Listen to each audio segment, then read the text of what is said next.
ओम अज्ञानतिमिरान्धस्य ज्ञानाञ्जनशलाकया चक्षुरुन्मीलितं येन तस्मै श्रीगुरुवे नमः। नमो ओम विष्णुपादाय कृष्णप्रेष्ठाय भूतले श्रीमदे भक्तिवेदान्त स्वामीति नामिने नमस्ते सारस्वती देवे गौरवाणी प्रचारिणे निर्विशेष शून्यवादी पाश्चात्य जय श्री कृष्णा चैतन्य प्रभु नित्यानंद श्री अद्वैत गदाधर श्रीवासदि गौर भक्त वृंदा हरे कृष्णा हरे कृष्णा कृष्णा कृष्णा हरे हरे हरे राम राम राम हरे हरे।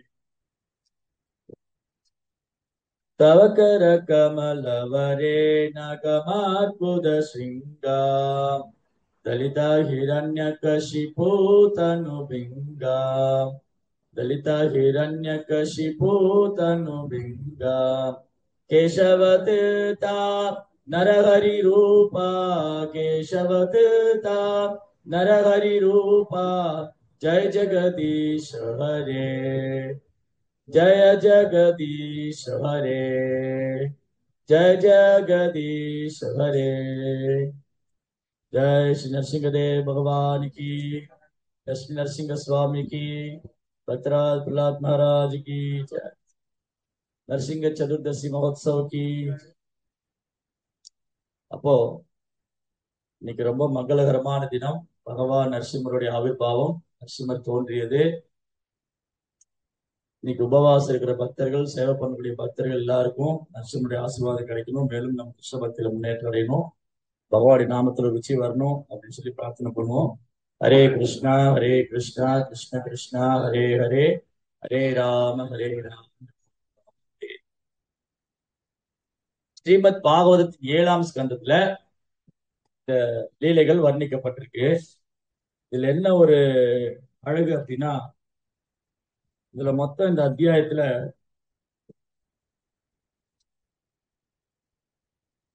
10 சாப்டர். இந்த ஸ்கந்தத்துல 10 அத்தியாயத்துல நரசிம்ம லீலை சொல்லியிருக்கு, நரசிம்ம அவதாரம்.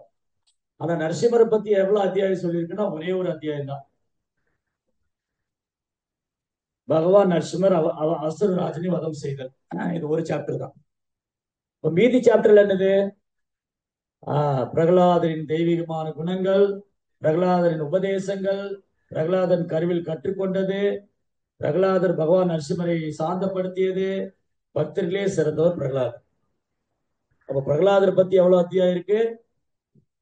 7-8 அத்தியாயம் பிரகலாதர் பத்தி இருக்கு. 1-2 அத்தியாயம் எண்ணெய் கசுவை பத்தி இருக்கு. எண்ணெய் கசுவோடைய கொடூரமான செயல்.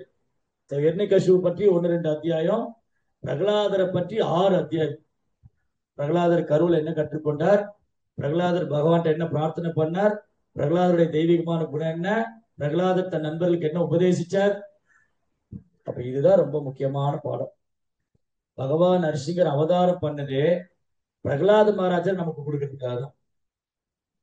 நரசிம்மர் அவதாரம் பண்ணல பிரகலாதர் அமைச்சிருக்க மாட்டார். பகவான் இங்க நரசிம்மர் அவதரிக்கலைன்னா, அந்த அவதாரம் எடுக்கலன்னா பிரகலாதர் எப்படி இங்க வந்திருப்பார்? சோ பிரகலாதரை முதல்ல அமைச்சு வச்சுட்டு, பிரகலாதர் மூலமா தூய பக்தினா என்ன, தூய பக்தி தொண்டு, சுத்த பக்தினா என்னன்னு நம்ம கத்துக் கொடுக்குறாரு. பிரகலாத் மகாராஜா 12 மகாஜனங்கள் ஒருவர். ஸ்வயம்பு, நாரத, சம்பு, குமாரோ, கபிலோ, மனு, பிரகலாத, பீஷ்ம, ஜனகோ, வையாசகி, பலிம்பய, 12 மகாஜனம். இங்க பொருளுரையில பிரபா என்ன சொன்னாரு? தர்மத்தின் கோட்பாடுகளை புரிந்து கொள்வது ரொம்ப ரகசியம், ரொம்ப கஷ்டமானது. தர்மம்னா என்ன, என்னுடைய தர்மத்தை எப்படி சரிவர பண்றது, எது தர்மம் எது அதர்மம், எது சரி எது தப்பு, இதெல்லாம் ரொம்ப கஷ்டம் புரிஞ்சுக்கிறது. அப்ப எப்படி இந்த தர்மங்கிறது யார் ஏற்படுத்தினா? தர்மம் து சாக்ஷாத் பகவத் பிரணீதம். தர்மம் என்பது பகவானில் ஏற்படுத்தும். அப்ப தர்மம்னா என்னது? இன்னைக்கு கலியுகத்துல தர்மம்னா என்னது? அம்மா தாயே தர்மம் பண்ணுங்கம்மா, அதுல தர்மம். கலியுகத்துல தர்மம்னா இதுதான் தர்மம், அம்மா தாயே தர்மம் போடுங்கம்மா. இன்னைக்கு நிறைய பேருக்கு இதுதான் தர்மம் தெரியும். அப்ப தர்மம்னா என்னது? தர்மம் என்றால் தாங்கி இருப்பது, தாங்கி பிடித்து இருக்கிறது. தர்மம் என்றால் மாறாதது, நித்தியமானது, உத்தியோக கடமை. பிரபுபாத் வந்து என்ன டிரான்ஸ்லேட் பண்றாரு, தர்மாங்கிற வேர்டுக்கு, தர்மாங்கிற வார்த்தைக்கு பிரபுபாதா வந்து தர்மாங்கிற சமஸ்கிருத வார்த்தைக்கு பிரபுபாதா வந்து ஆக்குபேஷன் டியூட்டின்னு டிரான்ஸ்லேட் பண்ணிருக்காரு, ஒருவருடைய உத்தியோக கடமை. ஆனா இங்கிலீஷ் டிக்ஷனரியில என்ன சொல்லியிருக்குன்னு பிரபுபா சொல்ற, தர்மா மீன்ஸ் ரிலிஜியஸ் பிரின்சிபல் இருக்கு. தர்மம்னா சமய கொள்கை கிடையாது. சமய கொள்கைகளை ஒருத்தர் மாத்திக்கலாம். பிரபுபா என்ன சொல்றாரு, சமய கொள்கைகளை ஒருத்தர் மாத்திக்குவாங்க. இன்னைக்கு ஒரு சமயத்தை ஃபாலோ பண்ணுவாங்க, நாளைக்கு இன்னொரு சமயத்தை ஃபாலோ பண்ணுவாங்க, ஒரு சமயத்தை ஏத்துக்குவாங்க, ஒரு சமயத்தை ஏத்துக்க மாட்டாங்க. சமய கோட்பாடுகள் மாறலாம், ஆனா தர்மம் மாறாது.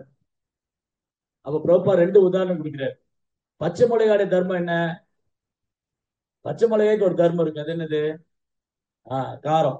இல்ல, அதுக்கு ஒரு கார்ப்பு, அது காரம் இருக்கு, அது மாறாது. எல்லா பச்சை மிளகாயும் அப்படி, பச்சை மிளகாய்னாலே அப்படிதான் இருக்கு. சர்க்கரை, சர்க்கரையுடைய தர்மம் இனிக்கும், சர்க்கரைனாலும் இனிக்கும், அது மாறாது. அது மாதிரிதான் ஒருத்தர் உத்தியோக கடமை மாற்றக்கூடாது. அவங்களுக்கு ஒரு உத்தியோக கடமை இருக்கு. அந்த உத்தியோக கடமை தான், அந்த உத்தியோக கடமை மூலமா பகவானை திருப்திப்படுத்துறது. அப்ப தர்மங்கிறது பகவானால் ஏற்படுத்தப்பட்டது. தர்மம் து சாக்ஷாத் பகவத் பிரணீதம். தர்மம் என்றது பகவானால் ஏற்படுத்தப்பட்டது. அப்ப மனித குலத்துக்கு தர்மம் இருக்கு. மனித குலத்தோட தர்மம் என்னது? ஜீவேரே சொர்பகோ கிருஷ்ணரே நித்யதாஸ். இதுதான் மனித குலத்தோட உண்மையான தர்மம். இந்த ஒரு கான்செப்ட், இந்த ஒரு நோக்கத்துக்காக தான் மற்ற தர்மங்கள் எல்லாமே, பிராமணர், சத்திரியர், வைஷ்யர், சூத்திரர், பிரம்மச்சாரி, கிரகஸ்தன், வனரபிரஸ்தர், சன்னியாசி, இந்த வர்ண ஆசிரம தர்மம், இந்த வர்ண ஆசிரம தர்மம், இது எது, இதை வந்து தோற்றுவிச்சது பகவான் தான். எதுக்காக தோற்றுவிச்சாரு? அவரை திருப்திப்படுத்துறது, அவரை அடைவதற்காக. இதுதான் நம்ம ஒரு 2-3 வாரத்துக்கு முன்னாடி படிச்சோம். வர்ணாசிரம கொள்கை ஏன் பகவான் தோற்றுவிச்சார்? வர்ணாசிரம தர்மம் என்றால் என்ன? யாரால் தோற்றுவிக்கப்பட்டது? ஏன் தோற்றுவிக்கப்பட்டது? எதற்காக தோற்றுவிக்கப்பட்டது? இந்த 4 கேள்வி கேட்டோம் இந்த கிளாஸ்ல. வர்ணாசிரம தர்மம்னா என்ன? இதை தோற்றுவிச்சது யாரு? யார் தோற்றுவிச்சா? ஏன் தோற்றுவிச்சா? எதன் அடிப்படையில தோற்றுவிச்சா? இப்போ வர்ணாசிரம தர்மத்தை பகவானால மயா சிஸ்டம், சதுர்வர்ணம் மயா சிஸ்டம், என்னாலேயே பகவானாலேயே தோற்றுவிக்கப்பட்டது. எதன் அடிப்படையில? குண கர்ம விபாகசம். குணத்தின் அடிப்படையிலும் தொழிலின் அடிப்படையிலும் செயல் அடிப்படையில். எதற்காக? கிருஷ்ணரை திருப்திப்படுத்துறதுக்காக, பகவான சந்தோஷத்தை அவங்கவுங்க அவங்கவுங்க அவங்கவுங்க உத்தியோக கடமை பண்ணி பகவானை திருப்திப்படுத்துறது. புண்டிஷ்ட வர்ணாஸ் விபாகச சானுஷிதஸ்ய தர்மஸ்ய சம்ஷித்தின் ஹரிதோஷனம். இந்த வர்ணாசிரம கொள்கை நோக்கமே பகவானை திருப்திப்படுத்துறதுதான். ஒரு பிராமணர் அவருடைய டியூட்டி பண்ணி பகவானை திருப்திப்படுத்தலாம். ஒரு சத்திரியர் அவருடைய தர்மத்தை செஞ்சு பகவானை திருப்திப்படுத்தலாம். ஒரு வைசியர் அவரது தர்மத்தை செஞ்சு பகவானுக்கு. இப்படி ஒரு வர்ணத்துக்கும் ஒரு தர்மம் இருக்கு, ஒரு ஆசிரமத்துக்கும் ஒரு தர்மம் இருக்கு. இல்லற தர்மம், பிரம்மச்சரிய தர்மம், சன்னியாச தர்மம், இதெல்லாம் எங்க? இந்த தர்மங்கள்லாம் எதுக்காகனா பகவானை திருப்திப்படுத்துதான். தர்மஸ்தனுஷ்டிதா பும்சா விஸ்வக்ஷேன கதாசுயா நோத்பாதையை எதிரதின் ஸ்ரமையைவகி கேவலம். நம்ம பின்பற்றக்கூடிய தர்மம் வந்து பகவானை திருப்திப்படுத்தல, பகவானை நோக்கி திருப்பப்படலைன்னா அது சிம்பிளி வேஸ்ட் ஆஃப் டைம், கால விரயம் தான் பாவதி, வெறும் கால விரயம். அதனால இங்க தர்மம்ங்கிறது பகவானால் ஏற்படுத்தப்பட்டது, அவரை அடைவதற்காக. மனித குலத்துக்கு தர்மம் இருக்கு, அந்த தர்மம் இறைவனை அடைவது, அவர்கிட்ட திரும்பி போகணும். அப்போ சனாதன தர்மம்னா நித்தியமானது. எதெல்லாம் நித்தியமானது? பகவானுக்கு நமக்குள்ள ஒரு பகவான் நித்தியமானவர், பகவானுடைய ஆன்மீக உலகம் நித்தியமானது, ஜீவாத்மா நாமளும் நித்தியமானவங்க, பகவானுக்கு நமக்குள்ள உறவு நித்தியமானது. இந்த 4மே நித்தியமானது. கிருஷ்ணா நித்தியமானவர், அதனால நானும் நித்தியமானவன். கிருஷ்ணருக்கு எனக்குள்ள உறவு சனாதன தர்மம், அதுவும் நித்தியமானது. அப்புறம் கிருஷ்ணருடைய ஆன்மீக உலகம் நித்தியமானது. சனாதன் மீன்ஸ் எட்டர்னல், நித்தியமானது, எல்லாமே நித்தியமானது. அப்ப சனாதன தர்மத்துடைய நோக்கம் கிருஷ்ணாவை திருப்திப்படுத்துறது, கிருஷ்ணரை வழிபடுறது, கிருஷ்ணர் அடையறதுதான். அப்ப இந்த கொள்கையை நிலைநாட்டுவதற்காகவே பகவான் பிரகலாதர் இந்த பூமிக்கு அனுப்பிச்சார். தூய பக்தி தொண்டு, தூய பக்தி தொண்டை நம்ம கற்றுக் கொடுக்கறதுக்காகவும், பகவான் இடத்துல எப்படி அன்பு செய்யணும், பகவான் இடத்துல எப்படி பிறழாது மனதை வைத்திருக்கணும், பகவான் இடத்துல எப்படி பிரார்த்தனை செய்யணும், அவர்கிட்ட எப்படி சரணாகதி பண்ணியிருக்கணும், பகவான் இடத்துல எப்படி அன்பு செய்யணும், பகவான் இடத்துல எப்படி பிறழாது மனதை வைத்திருக்கணும், எப்படி அவர்கிட்ட பிரார்த்தனை செய்யணும், எந்த மாதிரி அவரை வழிபடணும், இதெல்லாம் கற்றுக் கொடுக்கறதுக்காக தான் பகவான் பிரகலாதருக்கு பூமிக்கு அனுப்பிச்சார். பிரகலாத மகாராஜ் பகவானின் நித்தியமான சேவகர், ஆன்மீக உலகத்துல நித்திய சித்தர் ஒருவர். அப்ப அவர் ஏன் இந்த பூமிக்கு அமைச்சாரு? நமக்கு சுத்த பக்தி கத்துக்கிட்டது. இந்த ஜட உலகத்துல நம்ம எல்லாம் பகவானை மறந்து அறியாமல் இருக்கோம் இல்லையா, நம்மளை விடுவிக்கிறதுக்காக தான் பகவான் பிரகலாதர் அமைச்சார். அப்ப பிரகலாதர் அமைச்சா அவரு வந்தாரு. பிரகலாதர் எங்க இருக்காரோ நரசிம்மர் இருப்பார், ராமர் எங்க இருக்காரோ ஹனுமான் இருப்பார், ரைட்? கிருஷ்ணா எங்க இருக்காரோ அங்க பலராமர் இருப்பார். சோ பகவானையும் அவரது சகாக்களையும் பிரிக்க முடியாது. சோ பகவான் என்ன பண்ணாரு? பிரகலாதர் அனுப்பிச்சு வச்சுட்டு அப்புறம் அவர் வர்றாரு. அதான் 2 தினத்துக்கு முன்னாடி பேசிட்டு இருந்தோம். பகவான் வந்து ஜெயன் விஜயன் இந்த பூமிக்கு அனுப்பிச்சார். ஜெயா விஜயா ரொம்ப வேடிக்கையா சொல்லலாம். எப்படின்னா, பகவானுக்கு பகவானுக்கு வீரம், பகவானுடைய ஐஸ்வர்யங்களும் வீரம், வலிமை. அப்ப வைகுண்டத்துல சண்டை போடணும். யாரு பகவான் கூட வைகுண்டத்துல சண்டை போடுவா? ஏன்னா நம்ம எல்லாம் இங்க இருக்கிறோம், அதனால பகவான் கூட அங்க சண்டை போட யாரும் இல்லை இல்லையா? அங்க யார் வைகுண்டத்துல இருக்கிறோம் பகவான் கூட சண்டை போடுவாங்க. நம்ம தான் பகவான் வந்து சண்டை போடுவோம். கிருஷ்ணா என்னை இப்படி பண்ணிட்டியே, நான் உனக்கு பக்தி பண்ணினேன், நான் ஏகாதசி விரதம் இருந்தேனே, நான் அதை பண்ணினேன், நான் இதை பண்ணினேன் இல்லையா? சோ நம்ம தான் கிருஷ்ணாட்ட வந்து சண்டை போடுறோம், ஏன்னா நம்ம கட்டுண்ட ஜீவன். ஆனா வைகுந்தத்துல யாரும் கிருஷ்ணன் கூட சண்டை போட மாட்டாங்க. ஆனா கிருஷ்ணனுக்கு சண்டை போடணுங்கிற அந்த வீரம், இந்த வலிமை இருக்கு. அதனால கிருஷ்ணா என்ன பண்ணாரு? தன் பக்தர்களை 2 பேரை செலக்ட் பண்ணி இங்க அனுப்புறாரு. அப்ப அவங்க கூட சண்டை போடுற மாதிரி அந்த வீரத்தையும் வலிமையும் அந்த லீலையும் அனுபவிக்கிறாரு. அந்த வீர ரசம், ஃபைட்டிங் ஸ்பிரிட் இல்ல, இந்த உலகத்துல சண்டை போடணுங்கிற டெண்டன்சி எல்லாருக்கும் இருக்கு இல்லையா? ஃபைட் பண்ணணும் டெண்டன்சி, ஃபைட்டிங் மென்டாலிட்டி, சண்டை போடக்கூடிய எண்ணம் எல்லாருக்கும் இருக்கு. ஏன்? இது கிருஷ்ணாடியே இருக்கு. கிருஷ்ணா வந்து இந்த ஐஸ்வர்யத்துல வந்து ஒரு வீரம், வலிமை. கிருஷ்ணா வந்து தன்னுடைய 2 பக்தர்கள் இந்த பூமிக்கு அனுப்பிச்சு, அதுவும் அவருடைய லீலை தான். அதுவும் 2 நாளுக்கு முன்னாடி பேசிட்டு இருந்தோம். எப்படி ஜெயன் விஜயன் தவறு செய்வாங்க? வைகுந்த லோகத்துல பகவானுடைய நித்தியமான சேவையில் ஈடுபடக்கூடிய நித்திய சித்தர்கள், பகவானை போலே ரூபம் உள்ளவங்க, பகவானுடைய நித்தியமான பக்தர்கள், அவங்க எப்படி வந்து தவறு செய்வாங்க? 4 குமாரர்கள் அங்க வரும்போது தடுத்து நிப்பாட்டிட்டாங்க. எப்படி இந்த தவறு நடந்தது? அதுக்கப்புறம் குமாரர்கள் பாருங்க, குமாரர்கள் வந்து தன்னை உணர்ந்த ஆத்மாக்கள், சாதுக்கள், பிராமணர்கள். ஆனா அவங்க கோவம் வந்து சபிக்கிறாங்க. ஒரு பக்கம் ஒரு சாதுக்கு கோபம் வரக்கூடாது. ஒரு சாது வந்து நிதானம், பொறுமை, சகிப்புத்தன்மை கடைபிடிக்கணும். ஆனா குமாரர்களுக்கு கோவம் வருது. அப்புறம் வைணவர்கள் பக்தர்கள் தவறு செய்ய மாட்டாங்க, இங்க தவறு நடக்குது. அப்ப இது எப்படி நடந்தது? பகவானுடைய ஏற்பாட்டிலே நடந்தது, பகவானுடைய விருப்பப்படி நடந்தது, பகவானுடைய அனுமதியில நடந்தது. சோ கிருஷ்ணாவுடைய அனுமதி இல்லாம எதுவும் நடக்காது, கிருஷ்ணாவுடைய ஏற்பாடு இல்லாம எதுவும் நடக்காது, கிருஷ்ணாவுடைய விருப்பம் இல்லாம எதுவும் நடக்காது, கிருஷ்ணாவுக்கு தெரியாம எதுவும் நடக்காது. இதுதான் பாயிண்ட். சோ அப்ப என்னாச்சு? ஜெயன் விஜயன் இந்த பூமிக்கு வரணுங்கிறது பகவானுடைய விருப்பம். ஜெயன் விஜய் இந்த பூமிக்கு வரணும். அவங்க வந்து 3 தலைமுறை வந்து இரண்யாக்ஷன், இரண்யகசிபு, ராவணன், கும்பகர்ணன், சிசுபாலன், தந்தவக்கர். சத்தியுகத்துல இரண்யாக்ஷன், இரண்யகசிபு, திரேதயுகத்துல ராவணன், கும்பகர்ணன், துவாபர யுகத்துல சிசுபாலன், தந்தவக்கர். இந்த மாதிரி 3 தலைமுறைக்கு அவங்க இந்த பூமியில வந்தாங்க. 3 தலைமுறை பகவானை எதிர்த்தாங்க, பகவான் எதிர்த்தாங்க. இது அந்த பக்தர்களுக்கு கொடுக்கப்பட்ட சேவை. அந்த அசுர ரூபத்துல வந்து பகவான் எதிர்க்கிறார். அப்போ எந்த மாதிரி குணம் கூடாது, ஒரு பக்தனுக்கு எந்த மாதிரி குணங்கள் கூடாது என்பதற்கு இந்த அசுரர்கள் எல்லாம் உதாரணம். எந்த மாதிரி குணம் வேண்டும் என்பதற்கு இதெல்லாம் உதாரணம். இப்போ உதாரணத்துக்கு ஒரு நாடகத்துல அப்பாவும் பையனும் நடிக்கிறாங்க. அப்பா போலீஸா இருக்காரு, பையன் திருடனா நடிக்கிறாரு. ஆனா உண்மையில பையன் திருடன், அப்பா போலீஸா? இல்ல, நாடகத்துல அப்படி நடிக்கிறாங்க. நாடகம் முடிஞ்சோடனே அவங்க உறவு கண்டினியூ ஆகுது இல்லையா? இப்போ ஒரு சினிமா, ஒரு நாடகம் போடுறோம்னு வச்சுக்கோங்களேன். அப்பா வந்து போலீஸ் வேஷம் போட்டாரு, பையன் திருட வேஷம் போட்டாரு. நாடகம் முடிஞ்சது அவர் போலீஸ் திருடனா? கிடையாது. அவங்களுக்குள்ள உறவு இருக்கு, அப்பா பையன். அதே மாதிரிதான் ஜெயன் விஜயனை வந்து பகவான் இந்த பூமிக்கு அமைச்சார். பகவானுக்கும் ஜெயன் விஜயனுக்கும் நித்தியமான அன்பு உறவு உண்டு. பகவான் சேவகர்கள், பகவான் கிருஷ்ணா வைகுந்த லோகத்துல அவங்க சேவையை நித்தியமா ஏற்றுக்கொண்டிருக்கிறார். அதே சமயம் அந்த 2 பக்தர்கள் இந்த பூமிக்கு அமைச்சு அவங்க மூலமாக தன் தெய்வீக லீலைகளை, திருவிழாக்களை செஞ்சார். அப்ப ஜெயன் விஜயன் அந்த அந்த அந்த நேரத்துக்கு அவங்க அசுரனுடைய சரீரத்தை எடுத்துக்கிட்டாங்க. இது பகவானுடைய விருப்பப்படி நடக்கும். அப்படிதான் பகவானுடைய விருப்பப்படி நடக்கும். சோ எப்படி ஜெயன் விஜய் இந்த பூமியில எர்ணியாக்ஷன் என்ன கஷ்போ வந்தாங்க. சோ எர்ணியாக்ஷன் இந்த ரெண்டு அவதாரமும் ஒன்று பேராசை, இன்னொன்று பொய்யாங்கம். இரண்யாக்ஷன் என்றால் பேராசையின் சொரூபம், எர்ணிகஷ்பு என்றால் பொய்யாங்காரத்தின் சொரூபம். இந்த ரெண்டுமே ஒரு பக்தனுக்கு கூடாது. இது ரெண்டும் இருந்ததுன்னா ஒரு பக்தியில முன்னேற்றம் அடைய முடியாது.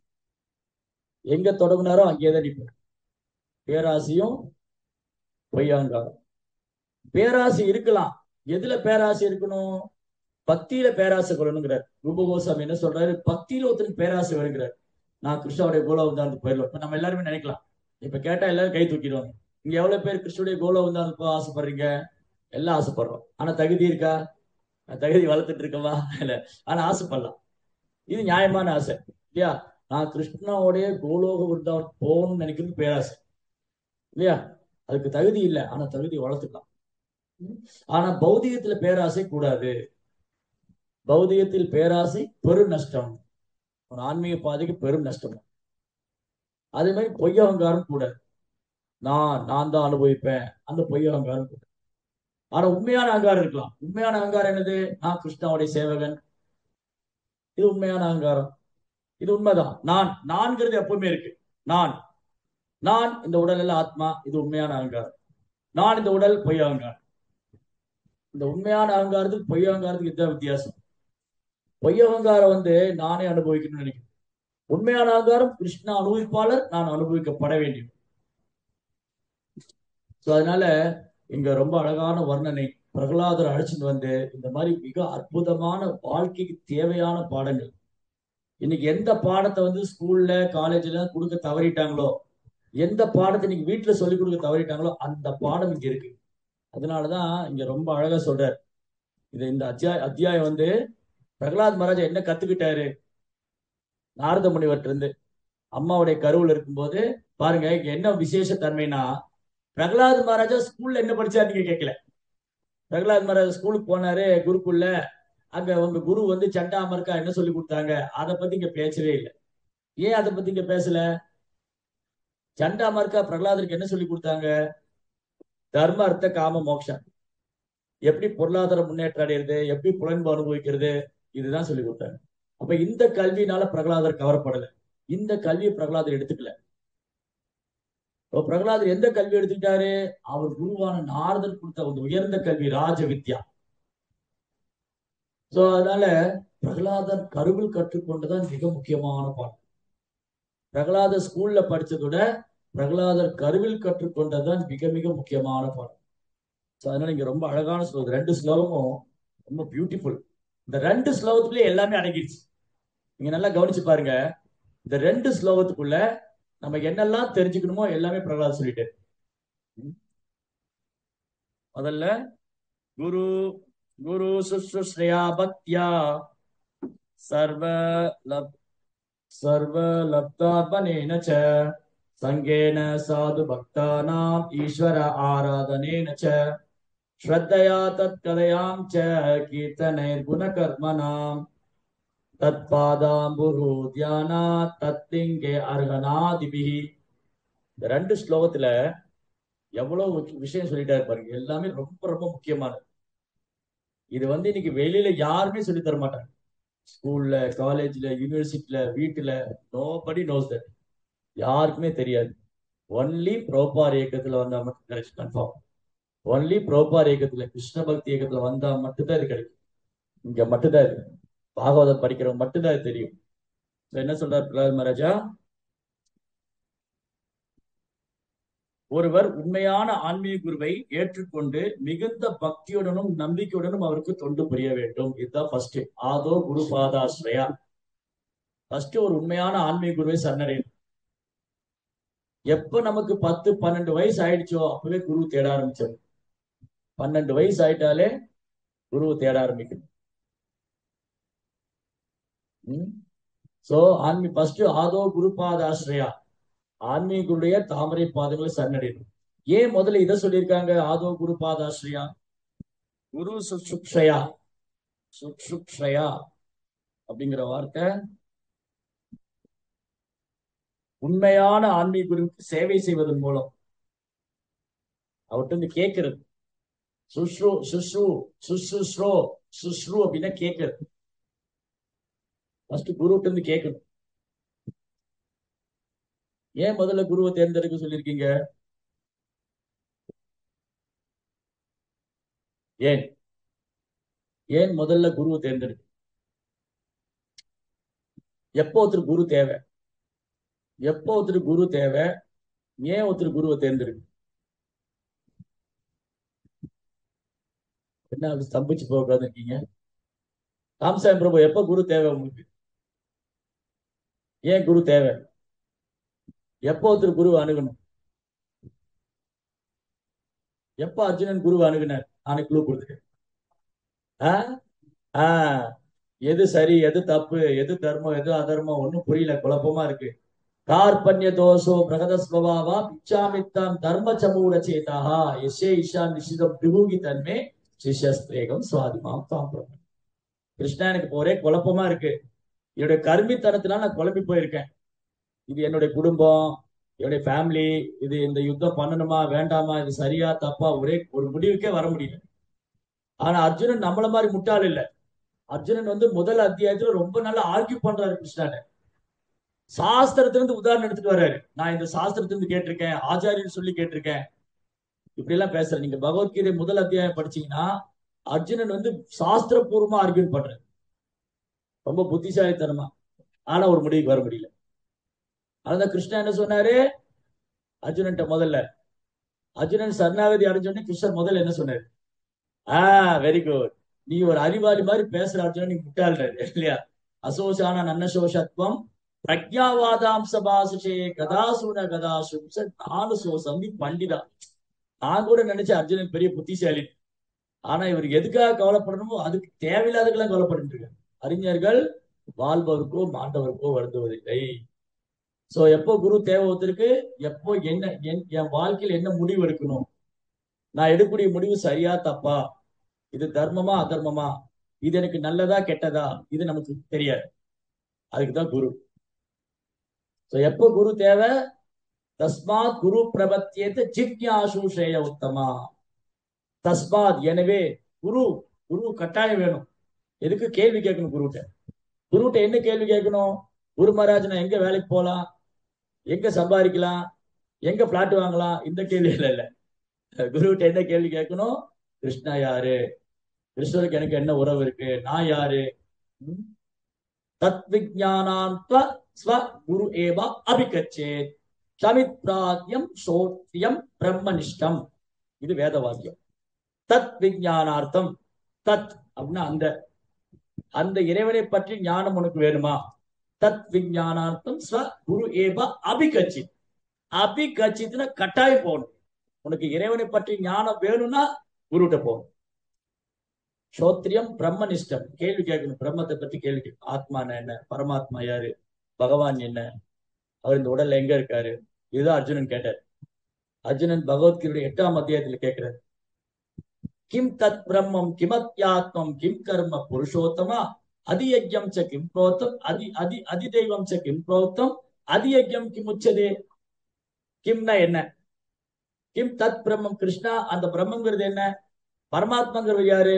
அவர் இந்த உடம்புல எங்க இருக்காரு? தேவர்கள் யாரு? யாகங்கள்னா என்ன? எப்படி இறைவனை திருப்திப்படுத்தணும்? எப்படி இந்த உடலை விடும்போது எந்த உணர்வுல இருக்குன்னு கேட்கணும். மரண சமயத்துல ஒருத்தர் எப்படி இருக்கும்? இந்த கேள்விதான் குருகிட்ட கேட்கணும். அதோட குரு மகாராஜ், நான் வீடு கட்டுறதுக்கு பிளான் போட்டிருக்கேன், என்ன ஆசீர்வாதம் பண்ணுங்க, இந்த வீடு நல்லபடியா கட்டி முடிச்சிடணும். இதெல்லாம் இல்ல குரு மகாராஜ். குரு மகாராஜ் கேட்க வேண்டியது இதுதான், பிரம்மத்தை பற்றி விசாரணை. தஸ்மாத் குரு பிரபத்தியத்தை ஜிக்யாசு ஸ்ரேய உத்தமா தத் விஜானாந்தம் ச குருவேவா விகச்சித் சமித்பாரியம் சோத்ரியம் பிரம்ம. அதுக்கப்புறம் என்னது? குருவை ஏத்துட்டா என்ன அர்த்தம் சொல்லு. குருவை ஏத்துட்டா யஷதேவே பராபக்தி ததா யதா தேவே ததா குரு. யார் ஒருத்தர் ஆன்மீக குருவை ஏத்துக்கிட்டாங்களோ அவங்களுக்கு வேதத்தின் ரகசியம் எல்லாம் தானா வெளிப்படுத்தப்படும். வேதத்தின் ரகசியம் என்னது? வேதத்தின் ரகசியம் கிருஷ்ணா. அப்போ ஒரு உண்மையான ஆன்மீக குருவை ஏற்றுக்கொள்ளும் போது வேதத்தின் ரகசியம் தானா வெளிப்படும். அப்போ உண்மையான ஆன்மீக குரு யார்? அடுத்த கேள்வி. உண்மையான ஆன்மீக குரு யார்? எப்படி உண்மையான ஆன்மீக குரு கண்டுபிடிக்கிறது? இப்ப நீங்க வந்து கத்திரிக்காய் வாங்க போறீங்க, எப்படி செலக்ட் பண்றீங்க? எந்த கத்திரிக்காய் நல்லா இருக்கு அப்படிலாம் செலக்ட் பண்றோம். ஒரு கத்திரிக்காய் எவ்வளவு தூரம் போய் கிளறுகளும் கிளறோம். ஒரு வெண்டைக்காய் இருக்கிறதுக்கு புத்தி இருக்கா, உடைச்சு பார்த்து பிச்சு பார்த்து. அப்ப வெண்டைக்காயில நல்ல வெண்டைக்காய் செலக்ட் பண்றோம், கத்திரிக்காய் நல்ல கத்திரிக்காய் செலக்ட். ஒரு காய்கறிலேயே இவ்வளவு செலக்ட் பண்ணும்போது குரு மட்டும் கண்ண முடியாத தேர்ந்தெடுத்து குரு எப்படி செலக்ட் பண்றது? உண்மையான ஆன்மீக குருன்னு என்ன அர்த்தம்? அங்கீகரிக்கப்பட்ட அதிகாரப்பூர்வமான ஆச்சாரிய சம்பிரதாயம். இது ஃபர்ஸ்ட் குவாலிபிகேஷன். அதுக்கப்புறம் பகவானுடைய பக்தரா இருக்கணும். அப்புறம்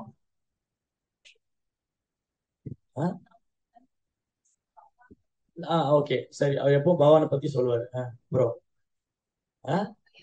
நடைமுறையில கிருஷ்ண பக்தி பயிற்சி பண்ணக்கூடிய பக்தரா இருக்கணும். அப்புறம் சாஸ்திர விதியை பின்பற்றக்கூடியவர், பக்தி சாஸ்திர விதிகளை பின்பற்றக்கூடிய. அப்படி ஒருத்தர் முதல்ல என்ன பண்ணணும்?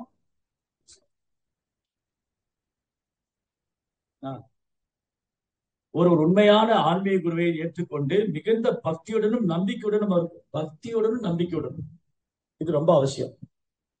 நம்பிக்கை இல்லாம குரு குரு எப்படி நம்ம இது பண்ண முடியும்? ஃபர்ஸ்ட் குரு மேல நமக்கு நம்பிக்கை.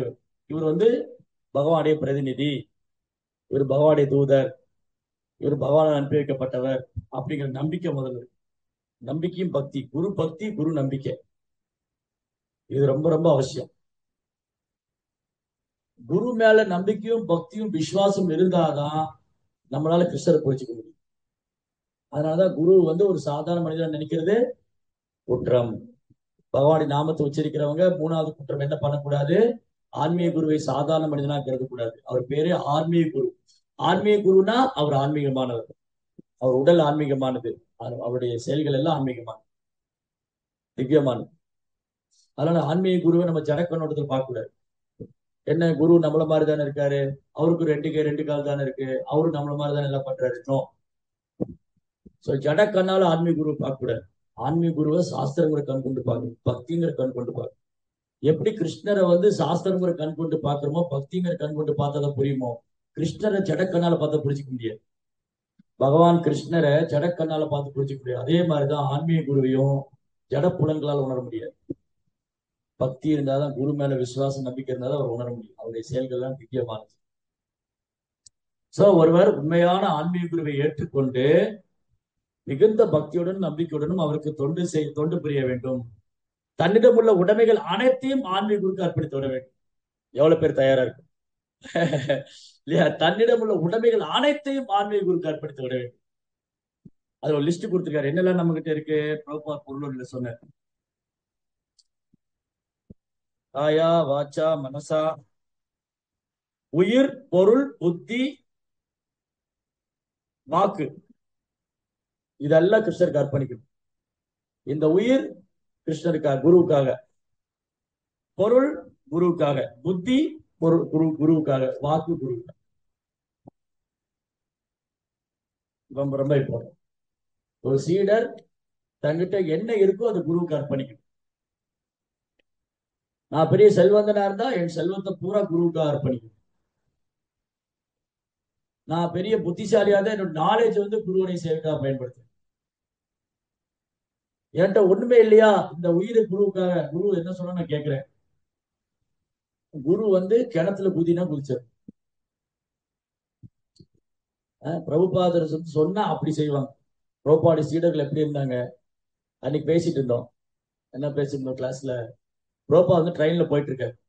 அப்ப சூரத் வந்தோடனே டிசேபிள் தான் சொன்னாங்க பிரபுபாதா, இது வந்து ஒரு பெரிய சிட்டி, ரொம்ப முக்கியமான ஒரு நகரம். இங்க வந்து சாரீஸ் எல்லாம் ரொம்ப ஃபேமஸ், ரொம்ப பெரிய ஒரு அதுக்கான ஒரு டெக்ஸ்டைல் மாதிரி ஒரு பெரிய சிட்டி. உடனே அவர் ஒரு சீடரை பார்த்து, நீ கீழே இறங்கி போய் பிரச்சாரம் பண்ணிட்டு, ட்ரெயினை விட்டு இறங்கி போய் பண்ணிட்டு, அவர் இறங்கி போயிட்டு. அவ்வளவுதான். இது எனக்கு எந்த பக்கம் போவேன், யாரை பார்ப்பேன், எப்படி ஸ்டார்ட் பண்ண போறேன், இந்த கேள்விக்கே இடம் இல்லை. குரு சொல்லிட்டாரு, அவ்வளவுதான். பிரபுபாதா அப்படித்தானே பண்ணாரு. பிரபுபாதா வந்து அவர் குரு சொன்னார், நீங்க மேற்கத்திய நாட்டுக்கு போய் பிரச்சாரம் பண்ணுங்கன்னு. இவருக்கு எந்த திசையில போகணும் கூட தெரியாது. முதல் தடவை அமெரிக்கா போறாரு, அதுவும் கையில காசும் இல்ல, சன்னியாசி வேற. சரக்கு கப்பல்ல போனார். பிரபுபாதர் அமெரிக்கா போனது சொகுசு கப்பல்ல இல்ல, நல்ல லக்ஸரி கப்பல்ல இருக்கு. நீங்க நெட்ல பாத்தீங்கன்னா பெரிய பெரிய லக்ஸரி கப்பல்ல, சொகுசு கப்பல்ல இருக்கு. அது பெரிய பெரிய பெட் என்ன, ரூம்ஸ் என்ன, பெரிய பெரிய hall and dining hall, so many things. பயங்கர சொகுசு, 5 ஸ்டார் ஹோட்டல் மாதிரி இருக்கும் அந்த கப்பல்லாம். அந்த மாதிரி கப்பல்ல போல பிரபுபாதர் போனது சரக்கு கப்பல், கூட்ஸ் கப்பல்ல.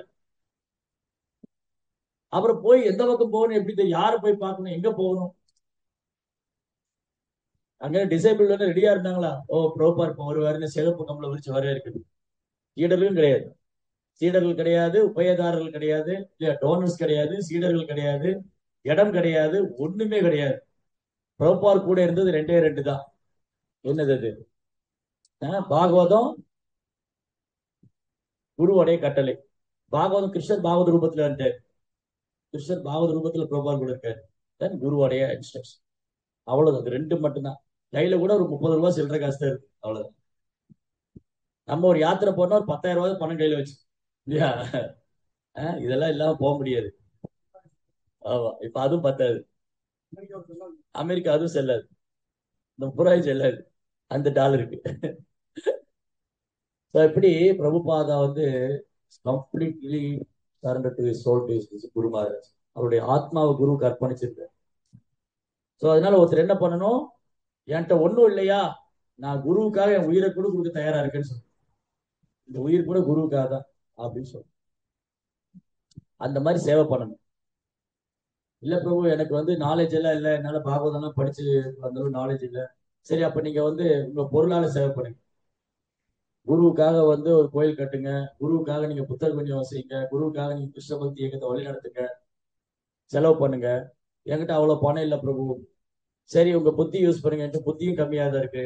சரி, உங்க உடல் உழைப்பை கொடுங்க, எனக்கு உடம்புலயும் பலவீனமா இருக்கு. அப்ப என்ன பண்ணா, 4 பேருக்கு ஹரே கிருஷ்ணா மந்திரம் சொல்லி கொடுக்கலாம். அதுக்கு பெரிய நாலேஜ் எல்லாம் தேவை.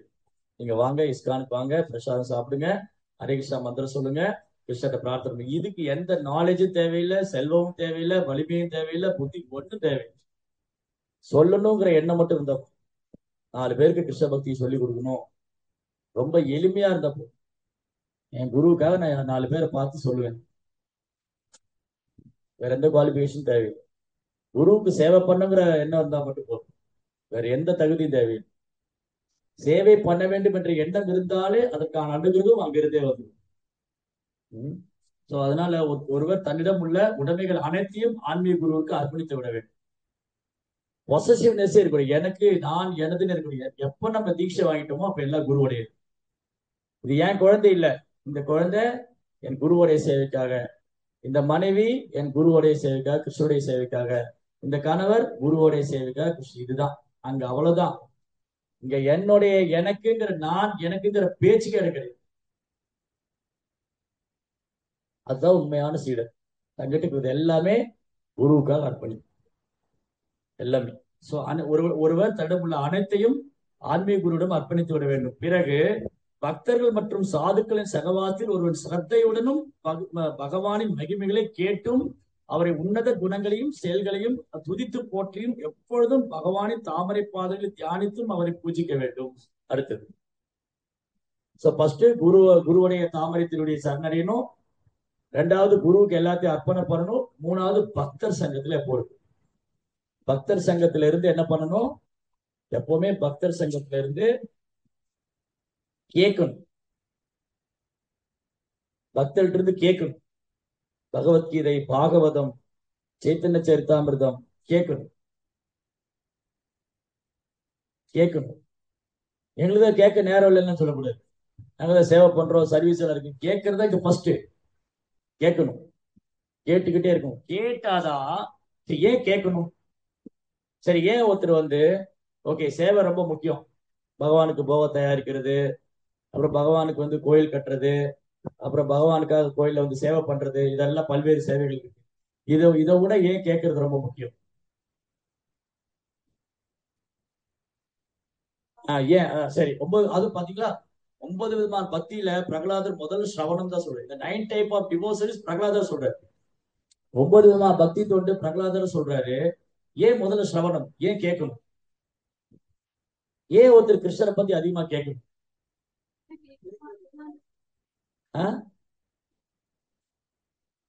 சரி, சரி, ஒண்ணு. அப்புறம் கிருஷ்ணா பற்றி கேட்டாதான் பக்தி மனப்பான்மையோட நம்ம செய்வோம். கிருஷ்ணருக்காக செய்யறோம். இப்போ உதாரணத்துக்கு நம்ம கிளாஸே அட்டன் பண்ணேன்னு வச்சுக்கோங்களேன். நீங்க வந்து சேவை பண்ணிட்டு இருக்கீங்க, திடீர்னு கோயில் இருக்கிறவங்க திட்டுற, கோயில்ல ஏதோ ஒரு பிரச்சனை வந்தது, அப்ப என்ன பண்ணுவீங்க? நான் இவ்வளவு நாள் போய் சர்வீஸ் பண்ணேன், இவர் எப்படி சொல்லிட்டாங்க, நான் போக மாட்டேன். அப்ப அங்க அண்டர்ஸ்டாண்டிங் என்ன ஆயிடுச்சு? கிருஷ்ண உணர்வு தத்துவங்களை புரிஞ்சுக்காதனால நம்மளால சேவையில நீடிக்க முடியும். கிருஷ்ண உணர்வு தத்துவங்களை புரிஞ்சுட்டாதான் சர்வீஸ்ல நீடிக்க முடியும். அப்புறம் சர்வீஸ் ஆட்டிடியூடு, எந்த மனப்பான்மையில செய்யறோம்னு. கிருஷ்ணரை பற்றி கேட்டு கேட்டு கேட்டு பண்ணும்போது பக்தி மனப்பான்மையோட செய்வோம். இல்ல பேசி பேசி பேசிட்டே செய்வோம். டிஃபரன்ஸ் இருக்கா? சோ கிருஷ்ணா பத்தி கேட்கணும். எவ்வளவுக்கு நம்ம கிருஷ்ணா பத்தி கேட்கிறோமோ அவ்வளவுக்கு நம்ம கான்சியஸ்னஸ் பியூரிஃபை ஆகும். அவ்வளவுக்கு நம்ம எண்ணம் சுத்தமாகும் போது, நம்ம உணர்வுகள் சுத்தமாகும் போது நம்ம கிருஷ்ணருக்கு மிக அருகாமையாகும். சோ கிருஷ்ணா பத்தி கேட்கும் போது கிருஷ்ணருக்காக செய்கிறேங்கிற மனப்பான்மை வரும். கிருஷ்ணாவை பத்தி நம்ம கேட்டுட்டே இருக்கும்போது கிருஷ்ணரை பத்தி கேட்டுட்டு பண்ண எப்படி இருக்கும்? நான் கிருஷ்ணருக்காக பண்றேன், நான் இந்த கோயில் மேனேஜருக்காக பண்ணல, நான் இந்த பக்தருக்காக பண்ணல, நான் அந்த பக்தருக்காக பண்ணல, நான் கிருஷ்ணருக்காக பண்ணேன், என் குருவுக்காக பண்ணேன், நான் பிரபுபாதருக்காக பண்ணேன். இந்த ஒரு அண்டர்ஸ்டாண்டிங், இந்த ஒரு அண்டர்ஸ்டாண்டிங் இதுதான் வெரி வெரி இம்பார்ட்டன்ட். ஸோ நம்ம கிருஷ்ண உணர்வுல உறுதி ஆகணும், நம்ம கிருஷ்ண பக்தியில உறுதி ஆகணும் அப்படின்னா நம்ம கிருஷ்ணா பத்தி நிறைய கேட்கணும். எவ்வளவுக்கு நம்ம கிருஷ்ணா பத்தி கேட்கிறோமோ அவ்வளவுக்கு நம்ம அர்த்தங்களுக்கு விடுபடுவோம். அதனாலதான் இங்க என்ன சொல்லியிருக்கு, ஒருவர் வந்து ஆன்மீக குரு ஏற்றதுக்கு அப்புறம் அவர்கிட்ட தங்கிட்டு, ஒருவர் வந்து ஒரு ஆன்மீக குருவை ஏற்றுக்கொண்டு தன்னிடம் உள்ளதையெல்லாம் ஆன்மீக குருக்கு அர்ப்பணிக்க வேண்டும். அப்படி அர்ப்பணிச்சதுக்கு அப்புறம் பக்தர்கள் மற்றும் சாதுக்களின் சகவாசத்தில் ஒருவன் ஸ்ரத்தையுடனும் பகவானின் மகிமைகளை கேட்டுக்கொண்டு ஸ்ரத்தையோட கேட்கணும். அடுத்தது என்ன சொல்லுவாங்க, அடுத்து என்ன முக்கியமான பாயிண்ட் இது என்ன நம்ம புரிஞ்சுக்கிட்டோம்? ஸ்ரத்தா. ஸ்ரத்தான நம்பிக்கையோட உறுதியா பின்பற்றும் கேட்கணும். சாதுக்களின் சகவாசத்துடன் ஸ்ரத்தையுடன் பகவானின் மகிமைகளை கேட்டு அவரது உன்னதமான குணங்களையும் செயல்களையும் துதித்து போற்ற வேண்டும். ஃபர்ஸ்ட் கேட்கணும், அப்புறம் பாடணும். ஸ்ரவன் கீர்த்தன், அதை தொடர்ந்து விஷ்ணு ஸ்மரணம். ஸ்ரவணம் கீர்த்தனம் ஒழுங்கா பண்ணலைன்னா விஷ்ணு ஸ்மரணம் பண்ண முடியாது. நல்லா யோசிச்சு பாருங்க, நம்ம சாண்டிங் ஒழுங்கா பண்ணலைன்னா கிருஷ்ணர் நினைக்க முடியாது, கிருஷ்ணர் நினைச்சிட்டே இருக்க முடியாது. சாண்டிங் ஒழுங்கா பண்ணாதான் கிருஷ்ணர் நினைச்சிட்டே இருக்கும். அதனால ஃபர்ஸ்ட் ஸ்ரவன், அதுக்கு ஸ்ரவன் கேட்கறது, நாமும் சொல்லி கேட்கறது ஒரு ஸ்ரவன், கிருஷ்ணருடைய புகழை கேட்கறது ஒரு ஸ்ரவன், கேட்பதுனாலே ஸ்ரவன். இது பக்தர் சங்கத்துல வந்து இதான் ஃபர்ஸ்ட் பண்ணணும், ஸ்ரவன். அதுக்கப்புறம் அதை பாடுறது, கேட்ட விஷயங்களை பாடுவது. கிருஷ்ணனுடைய நாம ரூப குணாதிசயங்களை நம்ம கீர்த்தனம் பாடுறோம், ஆச்சாரியுடைய பாடல்கள் பாடுறோம், பாகவத ஸ்லோகம் எடுத்து பாடலாம். இது ரெண்டு பண்ணணும், ஸ்ரவன் கீர்த்தன் ரெண்டு பண்ணிட்டு அதுக்கப்புறம் என்ன பண்ணணும்? எப்பொழுதும் பகவானின் தாமரை திருப்பாதங்களை தியானித்தும் அவரை பூஜிக்க வேண்டும். இதே ஸ்டேட்மெண்ட் பாகவதத்துல ஃபர்ஸ்ட் கேண்டோலி சொல்லி, தஸ்மாத் ஏகேன மனசா பகவான் சத்வதாம்பதி ஸ்ரோத்ரவ்ய கீர்த்திதவ்யஸ்ய தேய பூஜ்ய நித்தம். 3 வந்துருச்சா? தஸ்மாத் அப்படின்னா, தஸ்மாத்ங்கிற சான்ஸ்கிரிட் வேர்டுக்கு தமிழ் மீனிங் வந்து எனவே. தஸ்மாத் ஏகேன மனசா, ஏகேன மனசானா ஒரே மனதோட, பிறளாத மனதோட, பகவான் சாத்வதாம்பதி பக்தர்களின் பாதுகாவலர். சாத்வதாம்பதினா பக்தர்களின் பாதுகாவலர். அந்த பகவான் சாத்வதாம்பதி பகவானை பற்றி எப்பொழுதும் ஸ்ரோத்ரவ்ய கேட்டுக்கிட்டே இருக்கணும், கீர்த்திதவ்யஸ்ய பாடிக்கிட்டே இருக்கணும், பூஜ்யஸ்ய வழிபட்டுக்கிட்டே இருக்கணும். அதுதான் இங்கே சொல்லி. அப்ப ஒரே ஸ்டேட்மெண்ட் திரும்ப திரும்ப வருதுன்னு என்ன அர்த்தம்? இப்ப பாகவதத்துல இதே ஸ்டேட்மெண்ட் முதல் ஸ்கந்தத்திலேயே சொல்லியிருக்கு, அங்கேயும் சொல்லியிருக்கு, அந்த சுகதேவ கோசாமி சொல்ற, இங்க பிரகலாத் மகாராஜ் சொல்ற, நாரதர் சொல்றாரு. இதே ஸ்டேட்மெண்ட் வந்து ஆண்டாள் நாச்சியார் சொல்ற. ஆண்டாள் என்ன சொல்றாங்க? வாயினால் பாடி மனதினால் சிந்திக்கணும். வாயெடுத்து பாடணும், காதால கேட்கணும், மனதால சிந்திக்கணும். இதேதான் சைத்தன்மாபு சொல்றாரு. சைத்தன்மாபு என்ன சொல்றாரு? கீர்த்தனீய சதாகரி, எப்போதும் பகவான் ஹரியோட கீர்த்தனம் பாடுங்க, கீர்த்தனீய சதா. அடுத்தது அவரை பூஜிக்கணும். மேலும் சாஸ்திரம் மற்றும் குருவின் கட்டளைக்கு ஏற்ப பகவானின் விக்கிரகத்தை ஒருவன் வழிபட வேண்டும். எப்பவுமே பகவான் வர்ஷிப்பார், பகவான் ஆராதிக்கும். சாஸ்திரம் மற்றும் குருவின் கட்டளை, அப்படி ஃபாலோ நாமளா விக்கிரகத்தை வழிபடுறது நம்ம கண்மூடித்தனமா வழிபட முடியாது. சாஸ்திரம் என்ன சொல்லியிருக்கு, குரு என்ன, ஆச்சாரியர் என்ன சொல்லி அதுபடி. சில நேரம் நம்ம ஆர்வ கோளாறுல பண்ணிருக்கோம். சில நேரம் ஆர்வ கோளாறுல உற்சாகத்துல தபான் விக்கிரகத்தை எடுத்து வழிபாடு பண்ணிருக்கோம்.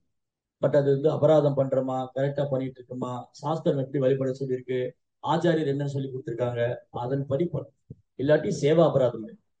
விக்கிரகத்தை நம்ம ஒழுங்கா வழிபடலைன்னா சேவா அபராதம். இப்ப நம்ம வீட்டுக்கு ஒரு விருந்தினரை வர வச்சுட்டு நம்ம வாட்டி நம்ம வேலையை பண்ணிட்டு அவர் அரைக்குறையை கவனிச்சு அடுத்த வருவாங்க, அறைய மாட்டாங்க. அங்க போல ஒழுங்கா கவனிக்க மாட்டாங்க, மரியாதை கொடுக்க மாட்டாங்க. அந்த மாதிரி முழுமுதற் கடவுள் பரம புருஷோத்தமனான முழுமுதற் கடவுளை வரவழைச்சிட்டு அவரை இன்வைட் பண்றோம், பகவானை பிரார்த்தனை பண்றோம், விக்கிரகத்துல என் சேவை ஏற்றுக்கங்க. அதுக்கப்புறம் அவரை கரெக்டா பண்ணலன்னு சொன்னா அது அவர் இன்சல்ட் பண்ற மாதிரி, அவர் அவமதிக்கிற மாதிரி. அப்ப அது சேவாபிரதம். அதனால ஒருத்தர் அதான் ஃபர்ஸ்ட் முதல் ஸ்டெப்பே ஆன்மீக குருடைய பாதாசிரியா. ஆன்மீக குருவை சரணடையணும், அவர்கிட்ட தங்கிட்ட உள்ளதில் நம்மகிட்ட உள்ளதெல்லாம் குருவுக்கு அர்ப்பணிக்கணும். அதுக்கப்புறம் பக்தர்கள் சங்கத்திலிருந்து பகவானுடைய நாம ரூப குணாதிசயங்களை கேட்கணும், பாடணும், போற்றி புகழணும், அவருடைய தாமரை திருப்பாதங்களை பூஜிக்கணும். ஃபைனலா என்ன சொன்னாரு, குரு சாஸ்திரத்துக்கு ஏற்பவும் குருவின் கட்டளைக்கு ஏற்பவும் பகவான் விக்கிரகத்து வழிபட வேண்டும். இதெல்லாம் பண்ணிட்டு இருந்தா இதயம் பரிசுத்தமாய் அந்த இதயத்துக்குள்ள பகவானை உணர முடியும். அவர் எல்லா இடத்துலயும் பகவானை பார்க்க முடியும், எல்லா இடத்துலயும் பகவான் அன்பு செய்ய முடியும். பிரகலாதனால எல்லா இடத்துலயும் பகவானை பார்க்க முடியும், எல்லா இடத்துலயும் பகவான் மேல அவர் அன்பு செய்ய முடியும். பிரகலாத மனது இருந்தது, காரணம் அவர் குருவுடைய கட்டளையை தீவிரமா இருந்தது. நாரதுடைய இன்ஸ்ட்ரக்ஷன், நாரதுடைய போதனைகள் அப்படியே வலுவா பிடிச்சிட்டாரு. இது கருவுல சொல்லி கொடுத்தது. பிரகலாதர் கருவுல இருக்கும்போது நாரதர் சொல்லி கொடுத்தது அது நல்ல ஸ்ட்ராங்கா பிடிச்சிட்டாரு. லைஃப் லாங் பிராக்டிஸ் பண்ணும். அதான் பிரகலாத் மகாராஜா பக்தர்களே முதல் தரமான பக்தர். பக்தராஜ் பிரகலாத் மகாராஜ் கி. அப்ப நரசிம்ம அவதாரத்தின் மிக முக்கியமான நோக்கமே இந்த பிரகலாதுடைய தெய்வீகமான குணங்கள் இந்த உலகத்துக்கு தெரியும். பக்தினா என்ன, சரணாகதினா என்ன, வைராக்கியம்னா என்ன, இதெல்லாம் இந்த உலகத்துக்கு தெரியும். எப்படி என் மேல அன்பு செய்யணும், எப்படி என்னையே சார்ந்து இருக்கணும், இதெல்லாம் இந்த உலகத்துக்கு காமிக்கிறதுக்காகவே பகவான் நரசிம்ம தேவர் பிரகலாதருக்கு பூமிக்கு அழைச்சிட்டு வந்தார். பிரகலாதர் அனைத்து தெய்வீகமான குணங்கள் கொண்டவர். தெய்வீக குணங்களின் சொரூபம் பிரகலாதர். அதனால பிரகலாதரை புகழ்றதுனால பிரகலாதுடைய குணங்கள், பிரகலாத் மகாராஜுடைய குணங்கள், அவர் செயல்கள், அவரது லீலைகளை பற்றி பாடுவதும் பேசுவதும் பெரும் பாக்கியம். யார் ஒருத்தர் பிரகலாதரை புகழ்றாங்களோ ரொம்ப பிரியமானவங்க. அதனால நரசிம்ம அவதாரத்தின் மிக முக்கியமான நோக்கமே பிரகலாதன் இந்த பூமிக்கு அழைச்சு இது சுத்த பக்தினா இதுதான் பக்தி, இதுதான் சரணாகதி, இதுதான் அன்பு, இதுதான் பிரார்த்தனை அப்படின்னு நம்ம கற்றுக் கொடுக்கிறார். நம்ம கற்றுக் கொடுக்கிறோம். ஸ்ரீமத் பாகவதம் கி ஜெய். ஸ்ரீல பிரபுபாத். ஓகே, உங்களுக்கு ஏதாவது கேள்விகள் சந்தேகங்கள் கேட்கலாம், கருத்து